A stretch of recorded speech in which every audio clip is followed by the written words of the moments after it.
After a tense moment with a truck driver named Dewey, a tough woman named Eileen pulls out a knife to rob him. When he doesn't take her seriously, she slams his head on the steering wheel and leaves him unconscious in the truck.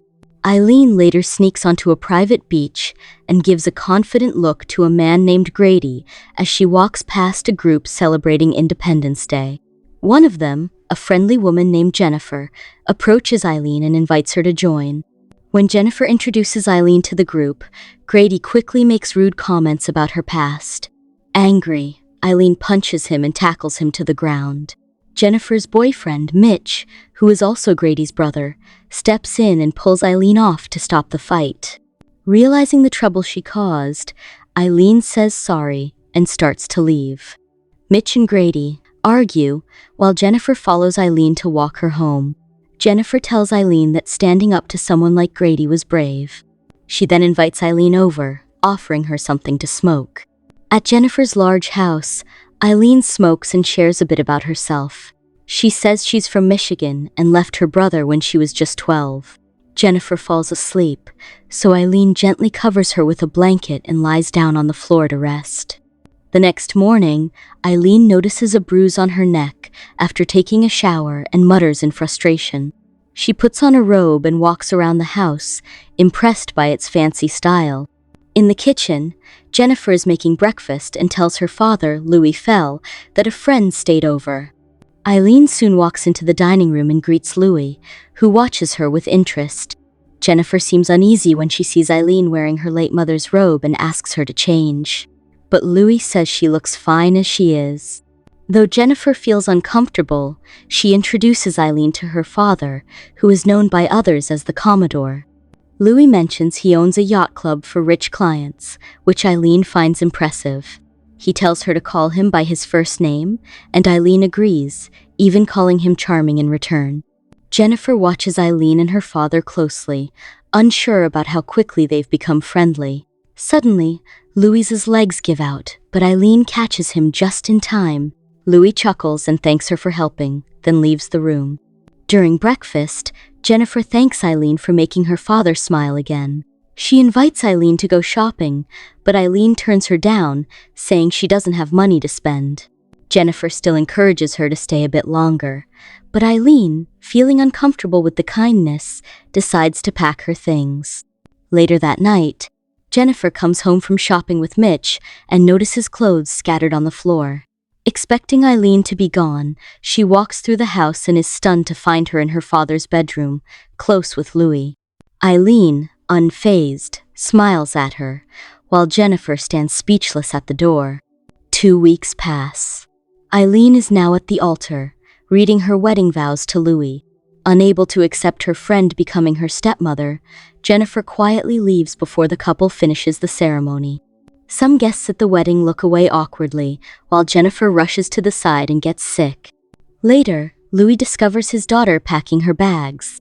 Jennifer decides to move into the pool house, refusing to stay in the main house with Eileen. Despite her anger, she promises to honor her late mother's wishes by keeping an eye on her father from a distance.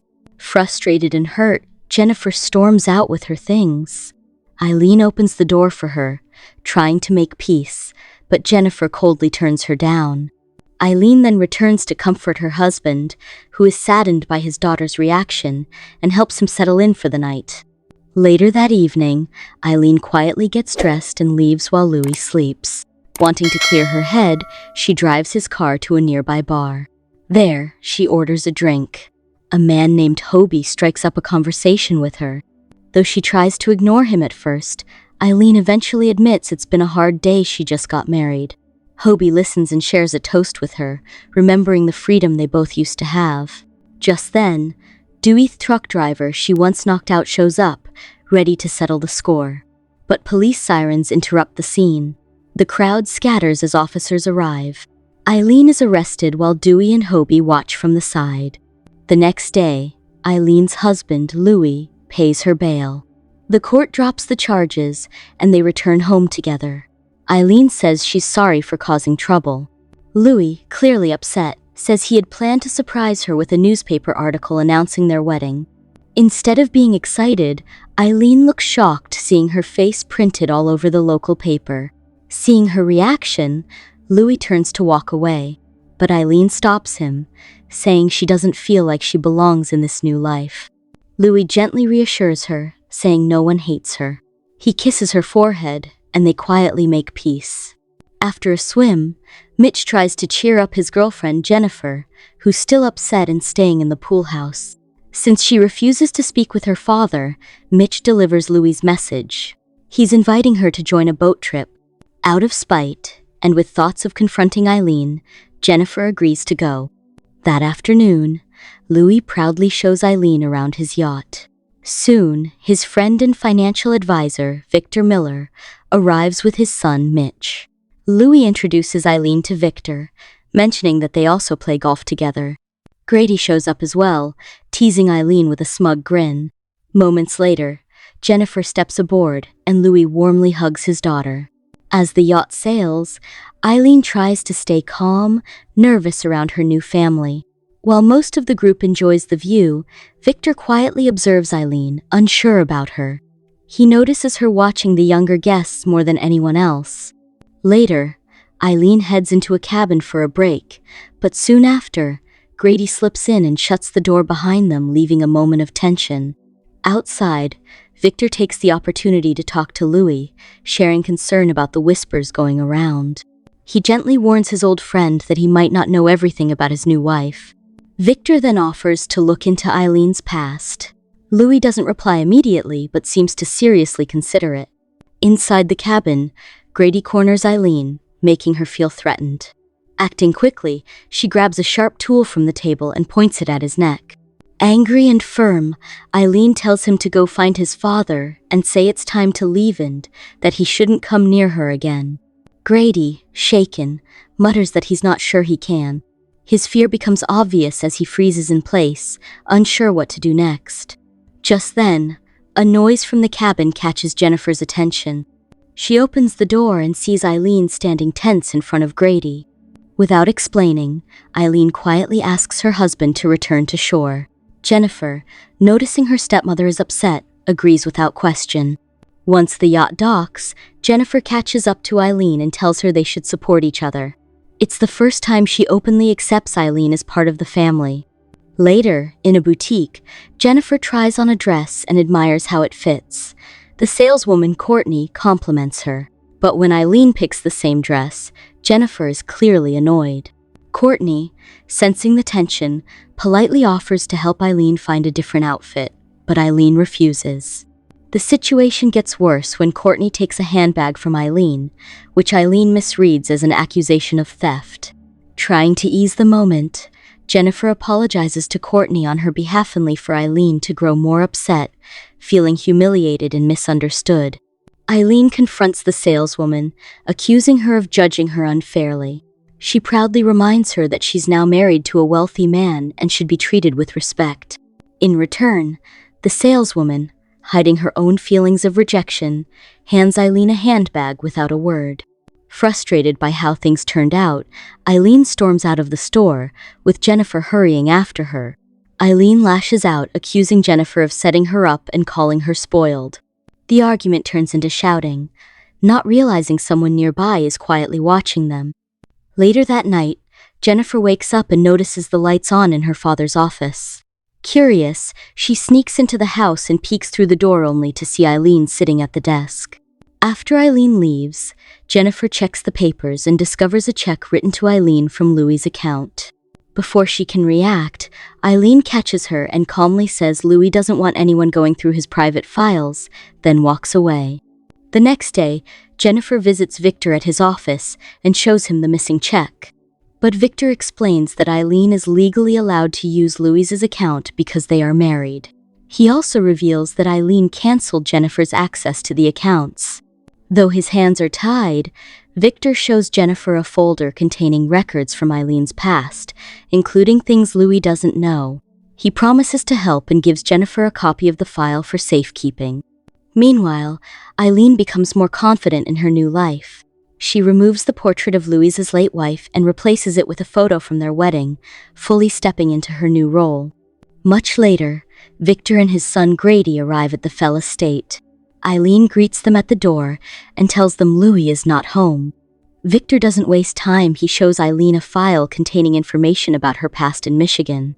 Surprised and alarmed, Eileen threatens to call the police, but Victor calmly tells her that he's friends with the sheriff, making her threat useless. He then offers her a briefcase with $10,000, asking her to leave town and end her marriage to Louie. But instead of agreeing, Eileen becomes furious. She refuses the deal, pointing out that Louie is worth far more. Angry at her response, Victor insults her. Eileen reacts by slamming the briefcase shut with his hand still inside. In pain and anger, Victor grabs her and pushes her against the desk. Struggling, Eileen reaches into a drawer, pulls out Louie's gun, and fires. Grady enters, sees his father on the floor, and before he can react, Eileen shoots him. Later, Eileen finds a brown envelope at the mansion with photos of her and a hotel room number. At the hotel, she finds the door unlocked and hears a noise from the bathroom. She raises her weapon, but it's her sick brother Keith with an oxygen tank. Eileen learns her brother Keith is very sick from his past habits.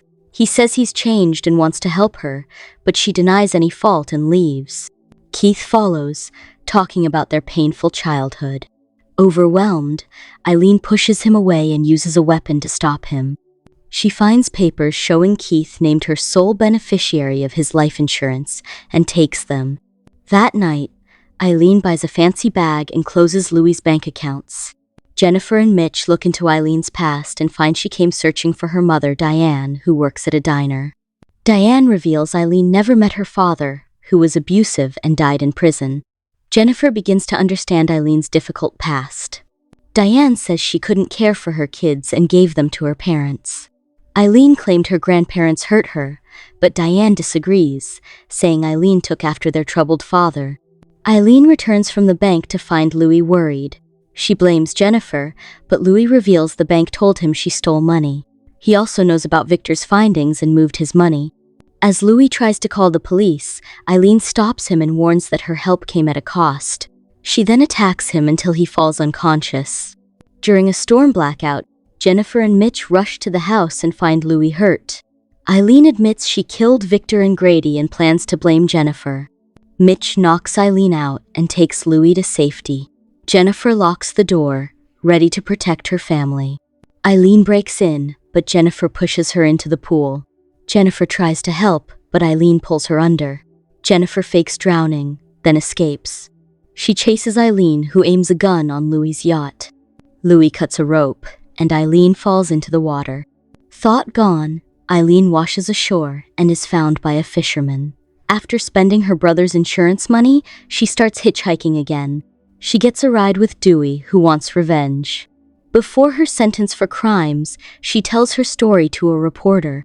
He doubts her version, and she argues people twisted the truth. The next day, she is taken for punishment, smiling and ready to face the end. Thanks for tuning in. Don't forget to subscribe, hit the bell icon, and stay connected with us.